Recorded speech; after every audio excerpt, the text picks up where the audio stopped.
E aí, tudo certo? Deu aquela descansadazinha básica para a gente começar de novo? Então é isso que nós vamos fazer a partir de agora.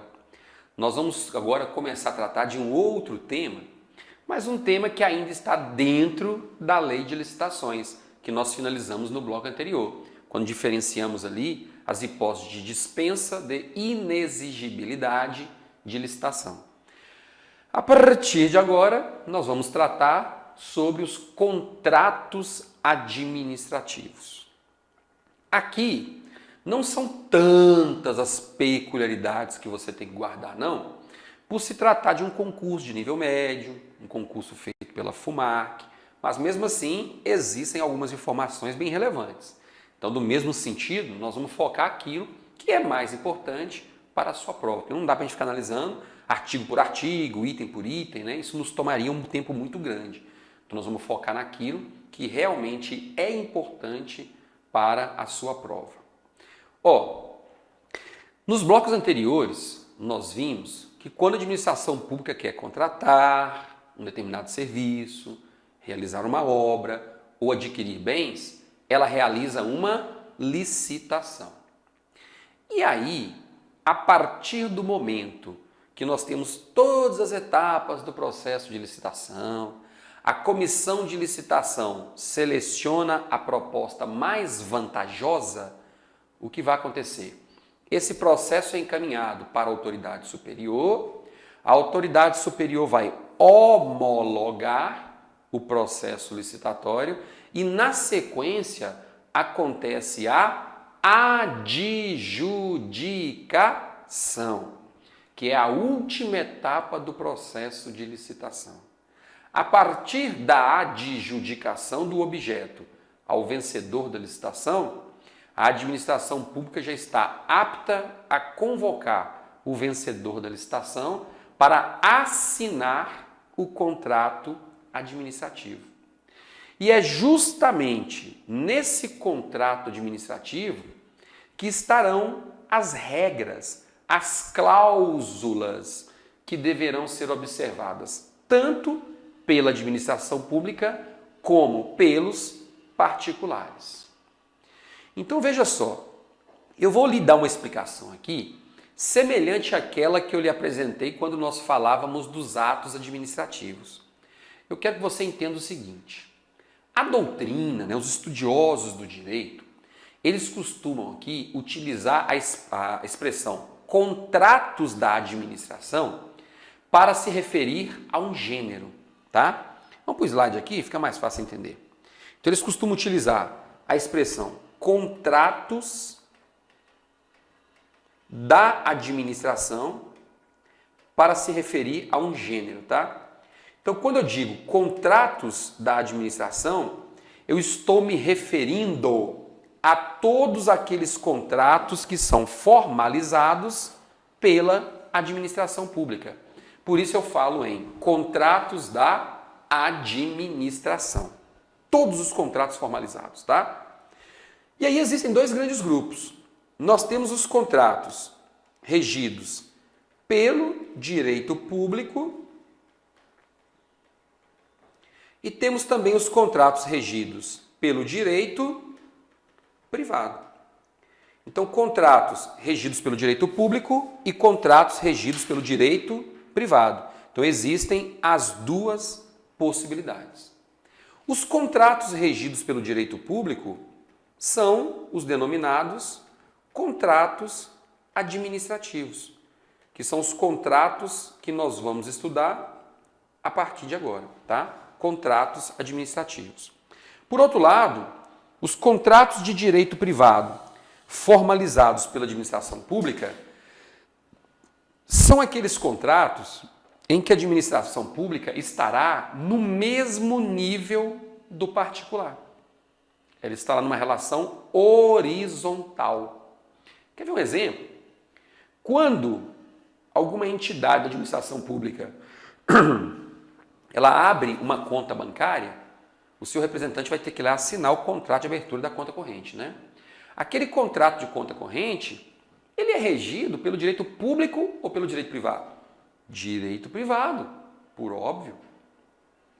Quando a administração pública formaliza um contrato de seguro com uma companhia seguradora, esse contrato de seguro é regido pelo direito público ou pelo direito privado? Direito privado, por óbvio.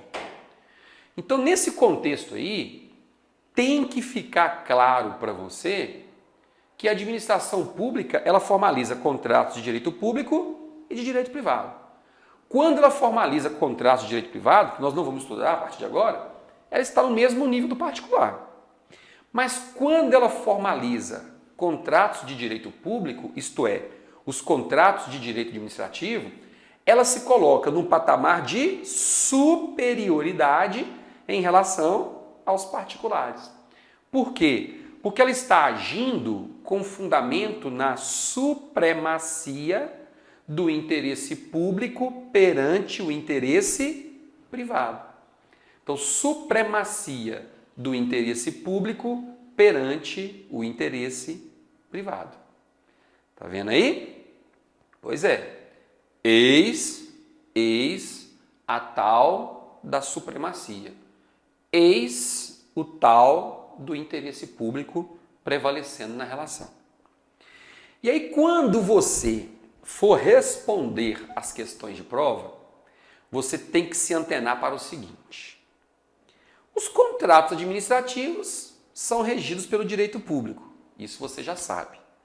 Mas pode ser que a FUMARC elabore a seguinte alternativa lá na sua questão.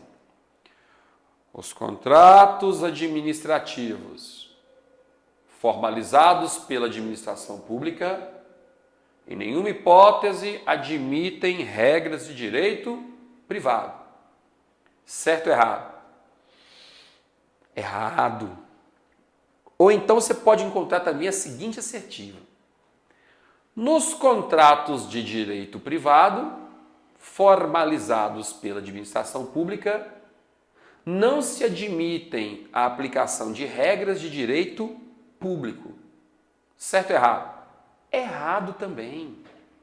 Está entendendo? Então, nas duas situações, nós temos afirmativas erradas. Por quê? Vamos pegar o caso dos contratos administrativos. Nos contratos administrativos, em regra, são aplicadas normas de direito público, justamente porque a administração vai se apresentar num patamar de superioridade em relação aos particulares. Mas, como nós estamos diante de um contrato administrativo, pode ser que em algum momento nós não consigamos resolver os problemas que são apresentados pelo contrato somente com as regras do direito administrativo. Pode ser necessário, por exemplo, recorrer às regras do direito privado, a teoria geral dos contratos, que é desenvolvida lá no âmbito do direito civil. Então, em regra, nos contratos administrativos nós temos regras de direito público, basicamente regras de direito administrativo. Mas, excepcionalmente, nós também poderíamos utilizar nos contratos administrativos regras do direito privado, regras do direito civil, por exemplo. E o mesmo acontece nos contratos de direito privado. Em regra, esse contrato de seguro, esse contrato de conta bancária, são regidos pela legislação civil, empresarial, legislação de direito privado. Mas, excepcionalmente, seria possível também aplicar ao âmbito desses contratos regras de direito público, mas apenas em caráter subsidiário, apenas em caráter excepcional. O mesmo acontece nos contratos administrativos. Regra de direito privado só em caráter subsidiário, supletivo. Só se não deu para resolver com as regras de direito público é que nós vamos recorrer às regras de direito privado, somente nessas hipóteses. Ficou claro? Está tudo muito certo? Então, estou satisfeito. Continuemos então. Para as provas de concurso, o mais importante, sem sombra de dúvidas, é que você conheça as características dos contratos administrativos, porque é isso que as bancas adoram cobrar, principalmente a FUMARC. E quando nós estivermos falando sobre as características dos contratos administrativos, o mais importante, pode anotar desde já, são as cláusulas exorbitantes. Não tenha dúvida disso. Cláusulas exorbitantes. Daqui a pouquinho nós vamos falar sobre as cláusulas exorbitantes. Pode aguardar aí, viu? Daqui a pouquinho. Então vamos lá. Olha só. Vamos falar aqui sobre as características do contrato administrativo. A primeira característica que eu gostaria que você anotasse aí é o formalismo. O que significa isso, professor? Formalismo. Você pode notar o seguinte, ó.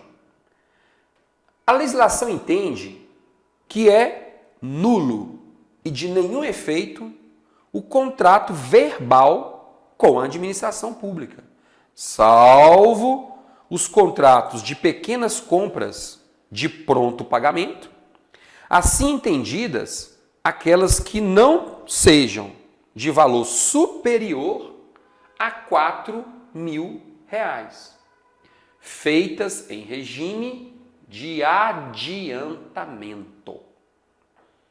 Então, vamos explicar melhor isso aí, né? Veja, a administração pública, quando está comprando alguma coisa, contratando algum serviço, vai ter que fazer contrato administrativo. Essa é a regra. As transações realizadas pela administração têm que constar no papel, contrato administrativo. É isso que nos diz essa característica chamada de formalismo. É isso que nos diz o formalismo. Tem que estar tudo no papel, em um contrato administrativo. Mas como eu acabei de dizer para você, existem exceções. Isto é, algumas transações realizadas pela administração pública podem não constar no papel. Ou seja, podem ser formalizadas por meio de um contrato verbal. Contrato verbal é isso mesmo. Quando a compra for de pronto pagamento, em regime de adiantamento. Como assim? Vamos supor que determinado órgão da administração pública queira comprar material de escritório e o valor foi de R$2.000. Se o valor foi de R$2.000, isso quer dizer que, a princípio, não existe a obrigatoriedade de se fazer a licitação. E aí, como é que funciona na prática essa questão? Simplesmente, o administrador público sai com um cheque de R$2.000 no bolso, vai até a papelaria e fala, olha, eu vim aqui buscar o meu material de escritório, que ficou no valor de R$2.000, né? Porque eu estou levando lá para a administração. Entrega o cheque de R$2.000 e pega aquele material. Pronto o pagamento, está o cheque de R$2.000, regime de adiantamento. Me dê aqui o material e vamos arpar. Claro, existe uma nota fiscal para comprovar a transação, por óbvio. Mas não será necessário fazer um contrato administrativo. Contrato administrativo não é necessário. Tá ok? Ô professor, então eu posso concluir que se o valor da negociação for de até R$4.000, não é necessário fazer o contrato administrativo, não é isso? É. O contrato administrativo pode ser verbal. Você quer me vender material de escritório? Claro. Quanto custa? R$2.000. Eu aceito pagar os R$2.000. Você aceita me fornecer o material? Aceito. Olha o contrato verbal aí. Tô de boca. Tá vendo? Mas tem que ter a nota fiscal para formalizar a transação. Lógico, né? Ô professor, eu achei interessante aí o seguinte. Você falou que nas compras nas compras de R$2.000 seria dispensada a licitação? É uma hipótese de licitação dispensável. Ah, já sei por que você está com dúvida. Eu realmente deixei de falar isso. Agora que eu estou me lembrando. Vamos voltar ali rapidinho, porque ficou faltando eu tocar nesse ponto, apesar de estar no artigo 24, mas eu quero só chamar a sua atenção porque cai demais em prova. Então aqui você tem que saber, tá? Então vamos lá. Deixa eu voltar aqui um pouquinho. Onde é que eu estou? Aqui. Ó, deixa eu voltar um pouquinho para te explicar aqui, ó, lá atrás. Ó, veja só. Quando eu lhe expliquei, o slide até aqui, né? Quando eu lhe expliquei aqueles valores para a realização de licitação, valores que têm que ser observados no momento de se definir a modalidade licitatória, eu iria falar sobre essa hipótese de dispensa de licitação, mas eu acabei esquecendo. Então vem aqui, ó. Tô meio perdido aqui, peraí. Tá. Então vamos lá. É porque é o seguinte, lá no artigo 24 da Lei de Licitações, está escrito que uma das hipóteses em que a licitação for dispensável é se o valor da contratação, da obra ou do serviço ou do bem for equivalente a até 10% do limite máximo admitido para a modalidade convite. Então, se o valor da obra ou serviço de engenharia for de até R$15.000, que corresponde a 10% do limite para adoção da modalidade convite em obras e serviços de engenharia, a licitação será dispensável. Pessoal, então concluindo, se for realizar uma obra ou serviço de engenharia, cujo valor seja de até 15.000, a licitação é dispensável? É isso mesmo.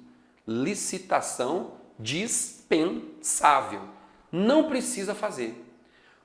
É o administrador público que decide se vai fazer ou se não vai fazer a licitação. É ele que decide. Deixa ele resolver. Tá vendo? O mesmo caso quando se tratar de compras e serviços que não sejam de engenharia. Então, se o valor for de até 10% do limite máximo da modalidade convite, então não será necessário fazer licitação. Nesse caso, o valor é de R$8.000. Então, para compras e serviços que não sejam de engenharia, cujo valor seja de até R$8.000, não será necessário fazer licitação. Tá claro aí? Então, essas são hipóteses de licitação dispensável, tá? Licitação dispensável. Tudo certo aí? Então, a primeira característica você já sabe, né? Que é qual? É a formalidade. Tá aqui, ó.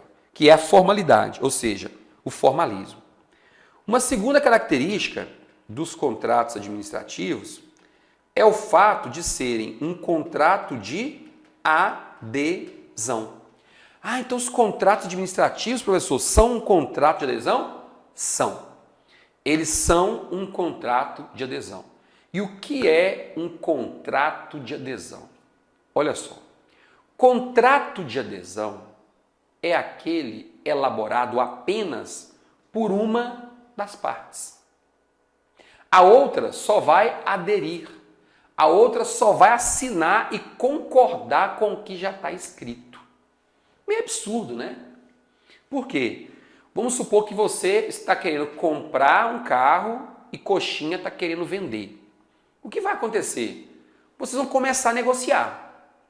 Ô, Coxinha, quanto é que você quer no carro? Ah, eu quero 25 mil. Você tá doido, moço? Abaixa esse preço aí. Vê se vai... Não tem direito de fazer um menos, não? Faz um menos aí, moço. 23.500. Não, você tá doido. Não, eu vou quebrar seu gás. 24.500. Não, moço, não sei o quê. Final da história, final de horas de negociação, o valor foi fechado em R$24.000. Então, depois de muito blá, blá, blá, depois de muita conversa, o valor foi fechado em R$24.000. Então, tudo isso foi colocado no contrato, que formalizou aquela negociação, né? O contrato de compra e venda. Só que aí tem o seguinte, o que acontece? Nesse caso específico, tudo está no contrato. Só que o contrato foi negociado entre as partes. Tanto Coxinha, que é o vendedor, quanto você, que é o comprador ou compradora, chegaram a um consenso. Ele queria 25 mil, você queria 23.500, baixou para 24, chegou-se a um consenso. Então, todo aquele contrato é fruto de um consenso entre as partes. Não foi só a coxinha que estabeleceu as cláusulas, não. Foi feita uma negociação. Tá vendo? Isso é a regra no contrato. Só que aqui no contrato administrativo, ele tem a característica de ser um contrato de adesão. Então quem é que cria as cláusulas do contrato administrativo? A própria administração pública. O particular não tem aquela possibilidade de ficar negociando as cláusulas, não. Tanto é verdade que quando a administração pública divulga o edital de licitação, juntamente com o edital de licitação, já é divulgado também uma minuta de contrato. Minuta de contrato é como se fosse um resumo das cláusulas do contrato. Porque aí você antecipadamente, antes de participar da licitação, já ficará sabendo quais serão as cláusulas do contrato, se você vencer a licitação. Se você não concorda com as cláusulas, é simples. Não participe da licitação. Está resolvido. É só não participar, ninguém está te obrigando a participar. Mas não concorda, não participa da licitação. Acabou. É a mesma coisa, né? Eu, por exemplo, um dia desse eu fui numa operadora de celular. Eu fui comprar um outro plano de internet, porque hoje em dia ninguém usa telefone celular mais, né? É só internet. Isso aí, os planos de internet ficam mais caros do que a ligação no celular. É dureza, né? Os neguinhos arrumam tudo que não tem jeito para pegar seu dinheiro, né? Aí eu fui lá. Cheguei lá, a mulher falou, ó, temos isso, temos aquilo, tal. Foi falando, tá bom, eu quero esse aqui. Mas tem outro, eu quero esse aqui. Tá? Pé da vida, né? Que a conversa toda e tal. Beleza. Aí a mulher trouxe o contrato. 5 folhas, com aquelas letras minúsculas. Eu só bati o olho, que só assim, ó, fiz assim, ó, folhei, para contar o número de folhas, né? E a mulher falou comigo, você não vai ler o contrato? Não. Eu falei, eu vou perder meu tempo lendo esse contrato? Minha filha, se eu discordar de alguma cláusula que está nesse contrato aqui, vai adiantar alguma coisa? Você vai mudar alguma coisa? Não, não sou eu não, né? Isso aí é a empresa tal. E daí? Para que eu vou ler então? Para ir para casa mais chateado do que eu cheguei aqui? Não vou, ué. Eu não quero colocar a faixa de trouxa na testa e ir embora para casa. Então eu vou simplesmente assinar. Onde é que eu assino? Acabou. Eu nem perdi meu tempo lendo. Porque é o seguinte, se eu discordasse de alguma cláusula, eu teria que virar as costas e ir embora sem assinar o contrato. Só que eu precisava do serviço. Ué, professor, mas aí você fica no prejuízo? Não. Se amanhã ou depois eu me deparar com alguma cláusula que seja prejudicial, eu vou entrar com ação judicial. Ó, juiz, essa cláusula aqui viola o Código de Defesa do Consumidor. Ela é, portanto, uma cláusula leonina. Juiz, por favor, anule essa cláusula. E o juiz, ó, canetada, anulando aquela cláusula do contrato. Então, esse é o tal do contrato de adesão. Então, uma das características do contrato administrativo é o fato de ele ser um contrato de adesão. Tudo certo? Continuando então. Uma outra característica do contrato é a pessoalidade. Ou seja, é o fato de ele ter o caráter intuito personae.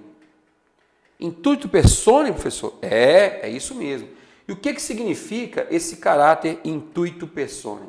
Você pode até anotar o seguinte. Em regra, a subcontratação, cessão, associação com outrem ou transferência total ou parcial do contrato, sem autorização da administração, é uma causa de rescisão do contrato administrativo. Entendi, professor. É o seguinte, quando a administração pública realiza uma licitação, os interessados terão que apresentar um envelope com documentos, não é isso? Aquele envelope de qualificação jurídica, qualificação econômica, qualificação financeira, qualificação técnica, um bocado de documento. E o envelope contendo as propostas.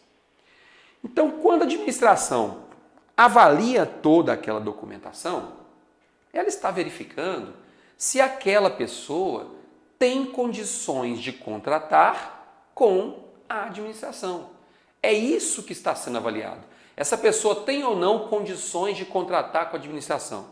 Tá vendo?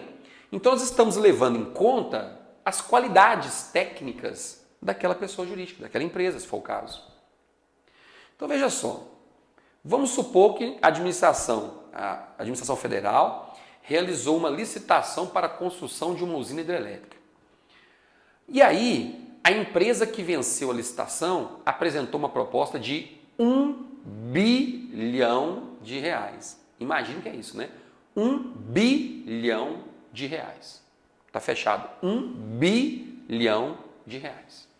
Então veja só, nesse caso específico aí, a empresa venceu a licitação e aí uma empresa muito grande, né, de destaque, quer dizer, nós estamos vendo aí os destaques no Petrolão aí, né? Mas aí essa empresa grande que venceu a licitação, assim que acabou a licitação, fechar a porta, ela já foi para a rua fazer uma reunião com 4 empresas menores. Foi o seguinte: olha, empresas menores, vim aqui comunicar que nós acabamos de vencer a licitação. 1 bilhão de reais. E aí, eu tenho uma proposta. Vocês querem executar essa obra? Eu divido entre vocês 4. E eu vou pagar para cada uma de vocês 200 milhões de reais. 200 milhões? 200, 400, 600, 800. Ué, mas e os 200 milhões que estão faltando? Eu vou ficar com 200 milhões, pelo fato de eu ter vencido a licitação.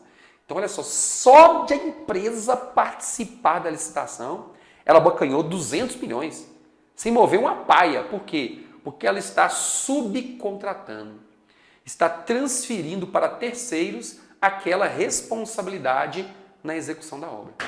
E aí? Você acha que isso é possível? Cuidado. Possível é. Mas veja, a pessoa que é contratada, eu falo pessoa, pode ser pessoa física ou jurídica, né? Depende da situação. Nesse caso, pessoa jurídica, a empresa. Então, a empresa que foi contratada pela administração, ela até pode subcontratar, ceder, se associar com outras empresas para executar a obra. Mas desde que exista a autorização da administração pública. Então, para fazer isso, é necessário que exista autorização da administração pública. Se essa empresa que venceu a licitação subcontratar essa obra para aquelas outras 4 empresas, essa subcontratação é o que no dia a dia a gente chama de terceirização. Ela terceirizou para outras empresas. Se ela fez isso sem a autorização do governo federal, da União, então esse contrato pode ser rescindido, extinto pela administração pública. Essa previsão está lá no artigo 78 da Lei de Licitações. E eu já quero deixar bem claro aqui, vá decorar o artigo 78 da Lei de Licitações. Pode decorar o artigo 78 da Lei de Licitações, porque ele é muito cobrado em prova, tá? Decora. Lá no artigo 78, existem as hipóteses em que o contrato administrativo pode ser rescindido unilateralmente. Daqui a pouquinho nós vamos falar sobre isso, ok? Então, muita atenção nas questões de prova. Pode ser que você encontre a seguinte afirmativa na prova: os contratos administrativos, em hipótese nenhuma, podem ser subcontratados para terceiros. Certo ou errado? Errado. Ou então, não é admitida a subcontratação nos contratos administrativos. Certo ou errado? Errado. Por quê? É admitida a subcontratação, a cessão, a transferência, a associação com terceiros. Não tem problema, desde que exista autorização da administração pública. Um exemplo desse que eu citei aí. Você acha que a administração pública vai autorizar? Não, que pergunta, né? Se fosse num país sério, né, não autorizaria, mas eu esqueci, né, que a situação hoje não tá fácil, não. Até para responder uma questão dessa está difícil, né? Mas se fosse um país sério, com uma administração pública justa e coerente, não autorizaria a subcontratação. Porque Porque tem uma empresa ganhando 200 milhões sem fazer nada. Só assumindo o risco, mais nada. 200 milhões para isso. Não dá, né? Ó, mais um intervalo, daqui a pouquinho eu volto para a gente finalizar esse tópicozinho sobre a pessoalidade e nós daqui a pouquinho continuamos o nosso curso. Até mais.